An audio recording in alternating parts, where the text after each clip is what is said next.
Hello, beautiful community, and welcome back to another episode of the Rise to Her podcast. If you're watching on YouTube, you may be thinking, is my video not working? Is there something wrong? Well, it's because we are simply recording our voice today. I want to continue to show up, but that also requires flexibility. That requires me to adhere to what my body needs. Last week when I was recording in my mother-in-law's office, I was preparing for a 4-day backpacking trip with an incredible group of women. And on that trip, on the second day, I was about 20 miles in, I stepped off of a rock and something happened pretty intensely in my knee. And in that, I ended up hiking another 30 miles on it, but I knew there was something off with it. Like I was in a lot of pain. And one of the things that I noticed was this reality that I had to learn not to gaslight myself out of pain, and that full breakdown wasn't required for me to validate my experience, for me to be in pain. It didn't have to be the worst injury ever for me to say, this really hurts. And there was a lot of mental toughness that I had to go through, really focusing on breath work, but I finished the hike. It was really important to me that I finished the hike. And in doing so, I didn't feel like I was going to cause additional damage. I felt like whatever had happened, and I knew my body could get me through the next 2 days of 25, 30 miles. And I did it. I did it slow. I did it with tears. I went from doing like a 20-minute mile pace on the hike to about a 45-minute, sometimes an hour mile pace, which was really hard on my desire to be good at things. And there was just so much medicine in this hike. And yesterday, we had some evaluations. I go to ortho today. I'm on crutches and a brace, and there is a chance that I tore my meniscus and potentially my MCL.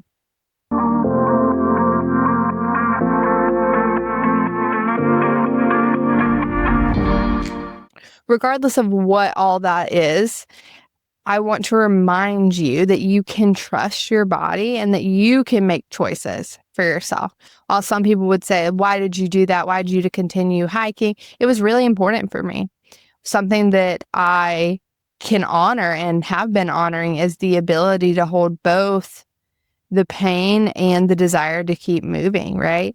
And there's a delicate balance in that. Some people will say, you should have listened to your body. I did. I listened to my body. I sat down when I needed to, and I knew I could still finish it. And I knew that because of the work and the conversation that I have with the soma, with the physical, emotional experience of the body. And that takes a lot of ego deaths, and I had ego deaths on this trip. And that also requires me to have an ego. We talked a lot about in the past few weeks how the ego can cloud our judgment. And I want to counter that with yes, and especially for women, especially for marginalized populations, there is a desire, there is a need for us to form our ego. It is a part of how we navigate the world. So there's this beautiful, delicate balance. And so sometimes there's going to be things that contradict each other. And I want to offer you that. I want you to hear these words as an invitation to know your truth, to examine what works for you. And because your self is something that you are being invited to deeply know, so that when trends change, when someone says something, there's a difference between I know self and the true self and the power and the absolute truth of my soul. And oh, maybe this part isn't something I have to hold on to so dearly, and it's something that's instead being clouded by fear. This also had me thinking about the idea of consistency. And for so long, the idea of consistency meant showing up the same. I don't know if you guys have experienced that the same way of like, oh, I need to continue to be consistent. I need to continue to show up in the exact same way. But that idea of consistency has been conditioned into us that is destined for burnout, right? When you look at the people who are perpetuating these cycles of consistency, they are not the ones that are out there having to grind, right? There's a lot of flexibility, but that system benefits them, for the people working for them, for the system, so that they can be empowered. And so when we talk about consistency here, and we talked about it a little bit last week about me just showing up, that's what I'm doing here today. But there's this deeper word that came up on the hike that my dear friend Bailey brought up about devotion. And that felt really true to me. Like, I am devoted to this work. I am devoted to breaking these structures of burnout, of wounded masculine patriarchy, of the wounded feminine, of exhaustion and stress. I am devoted to that. And in that devotion, I show up, and consistency means just continuing to do what I need to do as someone dedicated and devoted to this cause. So take that, sit with that. Where do you need to refine your consistency, have compassion, and instead say, if I just show up devoted, what does that look like? Taking in the whole human experience, showing up in your own devotion, and having a whole hell of a lot more self-compassion, I think is going to be instrumental for us as we continue this work of healing, of helping the world heal, of creating businesses, families, companies, visions that are rooted in magic and that are welcoming to the full human experience, instead of committed to only supporting the guy at the top. All right, let's get into this week's reading. This week's card is the self. And I want to take a moment to reflect on the image. And on YouTube, you're going to see the image pop up now. Because visually, it is just the shadow of a human form. There is no face, there is no features. It's just the silhouette of the human form. And at the center, right where the heart is, there's a pearl. We have sunbeams coming from it, and the whole background is a full rainbow. Every single color exists in the background. And you cannot make out who the shadow is of. So we can't see it as the mother or the mystic, the poet. It's just a shadow. There's no identity to grab onto. It is simply a soul presence with light moving outward from the inside. And that inspired the reading that I have for you today. So let's talk about what the self actually is and how it's going to show up in your life to, one, either contribute to your burnout or instead protect you and shield you from it. Because I don't mean the self in a way that we typically use it of like, oh, I am myself, or that is who himself, herself is. In this system that we're talking about, the self is the witness. It is a part of you that can observe what is happening without becoming it. The card describes it as a prism. And I love that image because a prism doesn't decide, oh, it's just these colors. It doesn't let some wavelengths through and block out other ones. A prism holds a full spectrum and it allows all of it. It allows the red, the violet, every single color in between. And it's not saying, oh, no, only green belongs here. Only blue belong here. It actually allows all through and amplifies it. There's no judgment about which parts belong, which are pretty enough. But most of us are not operating that way with ourselves. We have parts that we're showing publicly and parts we hide. Talked last week about the mask. If you haven't had a chance to go listen to that, whoa, that reading was really intense, and also like a really different approach to authenticity than we've been taught, especially in the coaching industry and the self-improvement and healing industry. And I think this is going to give you guys a lot more freedom to get past your stories. And so if you haven't listened to that, pause this now, go back and listen, and then hop into the self, because these really are building onto each other. When I pull them in this cyclical flow like I do for the reading for the month, it all builds up to tell a story of what the energy is asking us to explore and build that month. Okay, so enough for that rant. There are parts of us that we're showing up with, parts of us that we're hiding. Maybe it's parts that we've decided are professional, maybe parts we think make people question us. For me, when I was presenting my thesis, I remember my parents and I talking about my accent and how hard I worked to hide my Southern accent, because there was this subconscious programming for a lot of people that Southern accents were a sign of lack of intelligence. And my parents did not want me to be perceived that way. And so there's some part of this of like playing the game, like, oh, I know I need to play the game in a way that like allows my truth to be heard and seen. And that was like my intelligence, this really awesome project that I created and researched. And it was about food deserts and inconsistent classification that was there to perpetuate places where people couldn't get fresh food, and then had a really large density of fast food restaurants and of corner stores. And so the only access to food were processed, packaged foods. So then that would perpetuate diabetes, health issues, and inside of the system of poverty only continue to influence that people were struggling to get out of these systems that were causing harm to their mind, body, and soul, right? So I wanted that to be heard. And so for me to be able to show up and have them hear what I needed to say, then maybe I needed to present in a specific way. But that did not mean faking who I was, right? And now that story is not something I carry. It is something that's a bit more subconscious, that I do still code switch. And I am not here telling you to code switch. I am simply saying I want you to have conscious awareness of the game that we're playing, because a lot of folks say, well, I'm not going to play the game. You are, whether or not you want to or not. I heard someone say on a podcast recently, it just means you're losing, right? And I don't want you to lose, because your vision, your dream is too important here. So you get to have conscious choice of how you show up, instead of saying, I can't have this here because I will be rejected, right? That's a very different energy than like, I'm choosing consciously to show up this way so that my message is heard, right? Not that part isn't good. If you say, no, this is how I'm showing up, do so with full reverence of that, instead of allowing this fear and this unknowing of rejection cloud how you show up, okay? Instead of allowing us to say, oh, there's parts that go here and parts that we believe, there's no business being in this room, right? That is a very different energetic line. This is where energetic mastery comes in. You can tap into the subtlety of this, okay?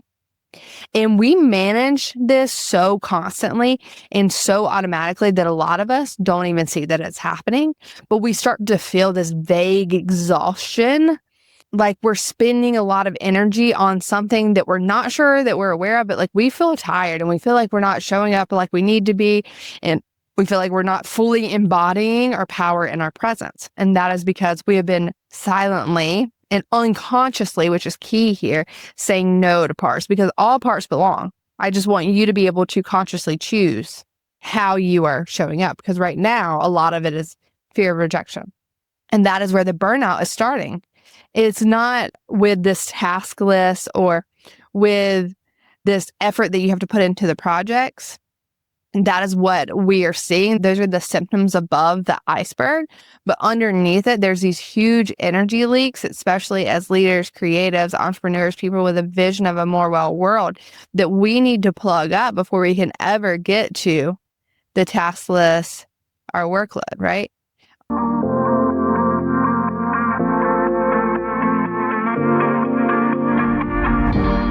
If you've been listening to this podcast and thinking, this is exactly how I want to run my business, that is your sign to go deeper. Rooted is my monthly membership for entrepreneurs and leaders who are done running their business and their career on empty. Inside, we work with energetic patterns of each season, pull the archetypes, read what's moving, and use all of it to make clearer decisions, reduce the stress that's been quietly draining you, and build towards your vision in a way that actually feels like you and feels deeply connected to source and spirit. Most of us have spent years mastering the strategy and performing really high. The plans, the goals, the hustle. Rooted is the other half. It is the part that makes the strategy work without costing you everything. It's $27 a month, and you can try it free for 7 days. Go to risetoher.com/rooted or click the link in the show notes. Come get rooted with us. I'll see you inside.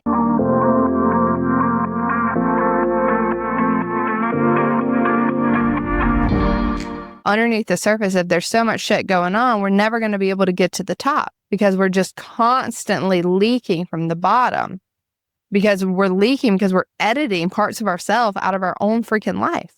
And this card is giving us this image of the self, and it's asking us, I said this in the intuitive reading that I did, that I make into the script. It says, are you the stew or are you the chef? Because when you're in a hard season, when there's a lot moving, when things are feeling uncertain or chaotic, or maybe they're just feeling heavy, the ego's default is to climb into the pot, to get fully in the mess of it, into the spinning, the smoldering, the swirling, like that buzzy feeling you get in your head. It gets into the, why is this happening? What does this mean about me? What do I need to fix right now? Right? I've had that come up so many times in the last week since I hurt my knee. What am I doing wrong? What is the lesson here? Right? I'm getting into the chaos. But the self, this archetype, is the chef. They're able to sit back and watch. They're able to hold the full picture without panicking about what's going on inside the pot. Because ultimately the chef here, in this analogy that I'm using, the chef knows what they're making. That full vision and dream. So that question, am I the stew or am I the chef, is one of the most genuinely useful things I know for stress. It's not just saying, oh, go do your breath work, go meditate. Yes, those are really powerful grounding tools that I think should be implemented into every day of your life. But if you're able to come back to this question in the middle of a spiral, it gives you somewhere to devote your energy. Like a path starts to form. It creates this little gap between you and the chaos. And in that gap is where you can start to actually think, where you can start to actually turn on the parts of your brain that allow you to access creative solutions and that open up your crown chakra. But when we're externally focused too much on the chaos, we're not able to tap into the energy lines of the chakras from the root all the way to the crown, right? If we're so externally focused, we don't get this light, this line that connects us to source, to divine, to possibility. And so when you can take it a step back and ask, you can start to see the path. You can start to evaluate and to observe. Observe is a really cool word here, very connected to mindfulness, which is a huge first step as you're taking on this new way of life of being an observer. Because if you were your mind, you could not observe your thoughts. So therefore, you must be something separate from your mind. And I want you to be able to create that gap that takes you out of the pot so that you can think, so that you can connect with something bigger. Now, the reading this week is giving us a really specific practice, and it's going to sound weird, but I want you to take some time, look in the mirror for 30 seconds, maybe more, and I want you to try to see the you behind the you. I know it might sound strange, but I want you to try this anyways.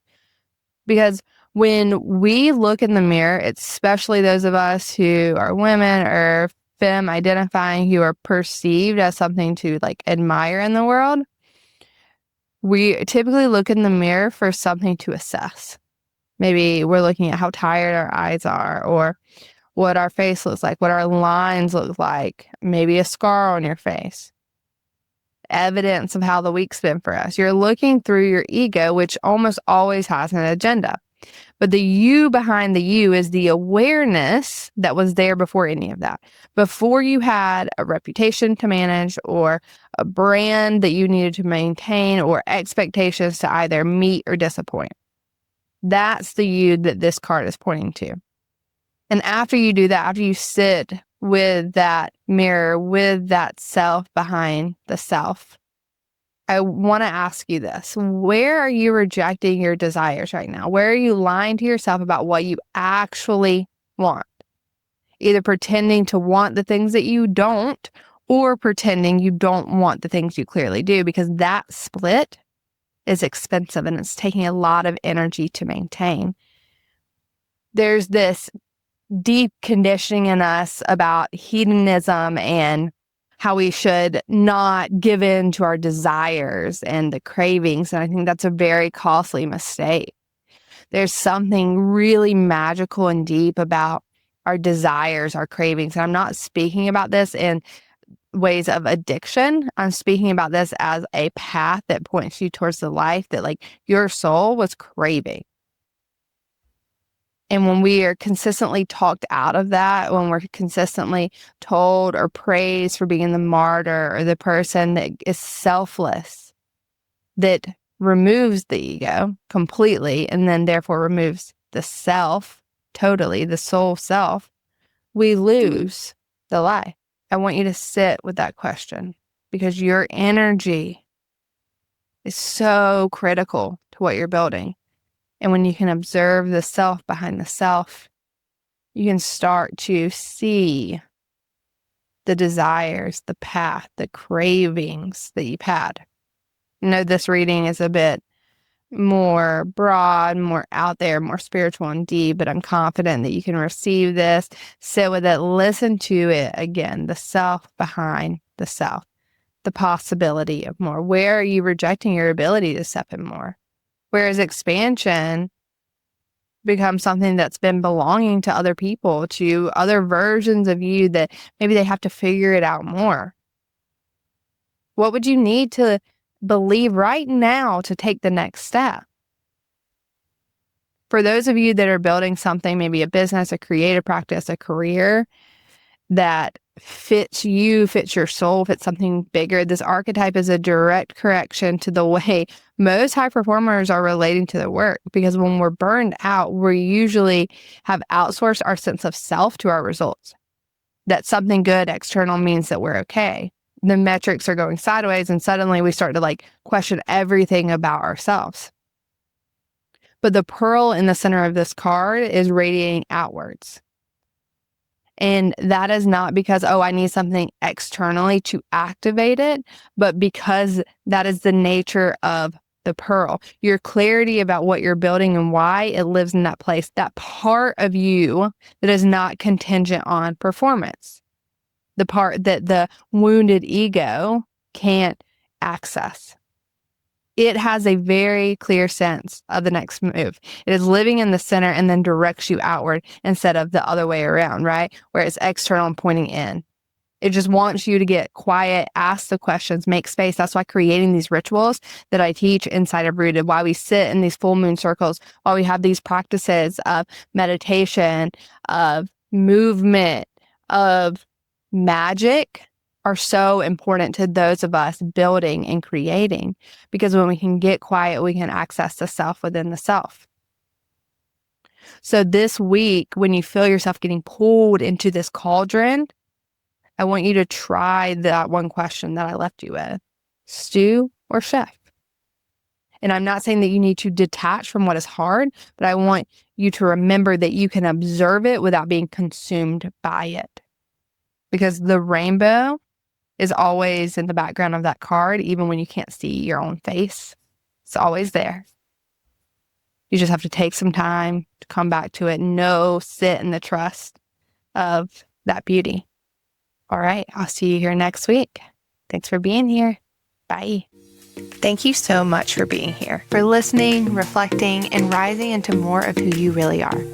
If this episode sparked something inside of you or reminded you you're not alone, then you're exactly where you're meant to be. To keep the conversation going, come hang out with me on Instagram @RiseToHer. I always love hearing what's resonating for you. And if you're craving a space to explore intuitive, soul-led living with others who get it, our community is growing and you're always welcome. Until next time, trust yourself, honor your rhythm, and keep rising.